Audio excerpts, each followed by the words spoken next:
Merci. La parole est à Fabien Genet. Merci Monsieur le Président directeur général.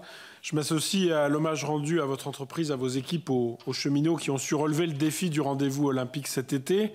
Et puisque vous disiez dans votre propos préliminaire que vous appeliez de vos vœux la continuation de cet esprit olympique, je voudrais en quelques instants évoquer avec vous une médaille d'argent. Cette médaille d'argent, c'est la médaille d'argent délivrée par la presse à la deuxième pire ligne de TER de France, à savoir l'axe Nevers-Moulins-Paray-le-Monial-Lyon. Je vous cite cet exemple très précis car il est une bonne illustration des enjeux que vous venez de définir. Réseau mère des batailles, avez-vous dit. Le moment est au territoire, mais également entre la SNCF, entreprise de solutions.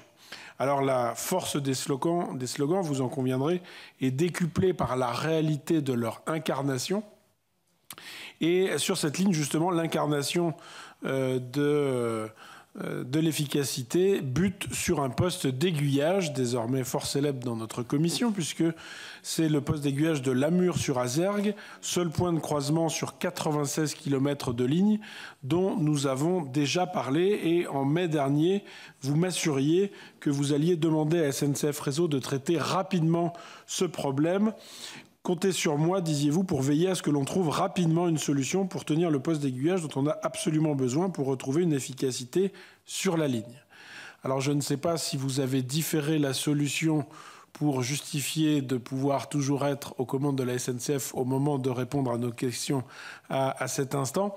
Mais toujours est-il qu'il n'y a pas de solution, que cela pose d'énormes problèmes pour les usagers et qu'au-delà de ce remplacement, il y a bien sûr l'avenir de cette ligne avec les enjeux qui viennent dans les années prochaines, avec en 2027 le transfert à la région de sa gestion et puis à l'horizon 2034-2035, il ne nous a pas échappé que le service express régional métropolitain pourrait arriver jusqu'à dans la région de Lausanne et de Lamure-sur-Azergues. Donc, il y a quand même des perspectives de développement et d'ouverture sur la région lyonnaise. Et donc, nous sommes très attachés à cette ligne. Il y aurait des projets, peut-être, de certains conseillers régionaux, locaux, de remplacer cette ligne, de la faire disparaître pour mettre des bus à la place.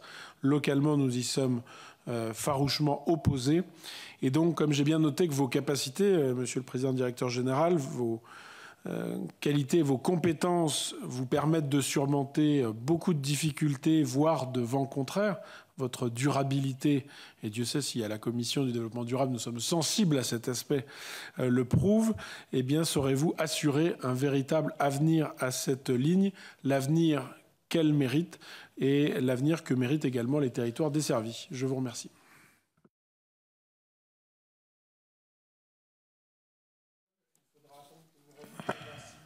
Non, j'avais dit fin d'année. Donc, alors, vous savez que non, je ne vais pas vous répondre avec une boutade, ça serait pas bien de ma part. Je le fais quand même, mais prenez-le comme une boutade. Vous savez que moi, j'étais capable de tenir les postes d'aiguillage dans ma jeunesse. Je me dis, je vais finir par y aller.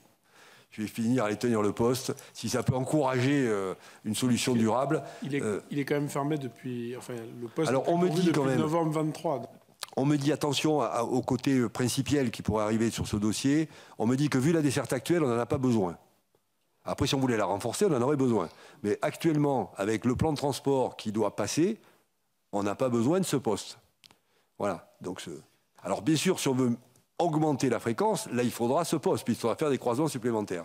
Voilà. Donc, c'est un peu l'argument qui m'est... Parce que je l'ai fait, ce que j'avais dit. Je me suis tourné vers mes services et je leur ai dit, mais pourquoi vous ne mettez pas quelqu'un? Le sénateur me le demande et je ne vois pas pourquoi. Il m'a dit, mais au fond, on n'en a pas besoin vu l'offre actuelle. J'ai vérifié, ils ont raison. Alors, effectivement, par contre, dans une perspective de développement, qui pourrait être porté par les deux régions, parce que qui se développe? Les deux régions. En plus, ça passe d'une région à l'autre. En plus, on est dans un moment où c'est Bourgogne-Franche-Comté qui pourrait reprendre. Voilà, il y a un petit moment de reprise.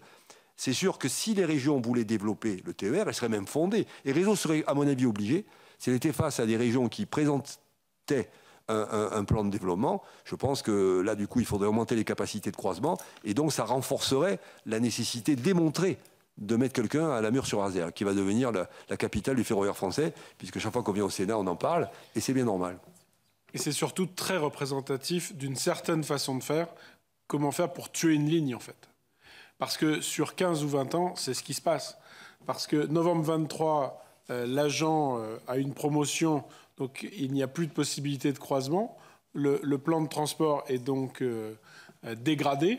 Et maintenant, vous venez me dire qu'effectivement, pour appliquer ce plan de transport dégradé, il n'y a pas besoin de moyens supplémentaires. Bah oui, puisque effectivement, vous l'avez enlevé auparavant. Et donc, une fois que vous aurez fait ça, bah effectivement, il y a de plus en plus de bus. Les gens trouvent d'autres solutions. Donc, il y a moins de fréquentation parce que les horaires, vous pouvez descendre à Lyon, mais vous ne pouvez pas remonter dans la même journée, etc. Et donc, après, les régions vont nous dire, bah effectivement, il faut supprimer cette ligne. C'est vraiment chronique d'une mort annoncée. Et donc, avec tout le respect que j'ai pour vous, effectivement, je ne peux pas cautionner cette vision des choses qui organise la fin de nos petites lignes. Et donc, vérifier quand même s'il y a 1 an ou 2, lorsqu'il y avait le poste, il y avait le même plan de transport.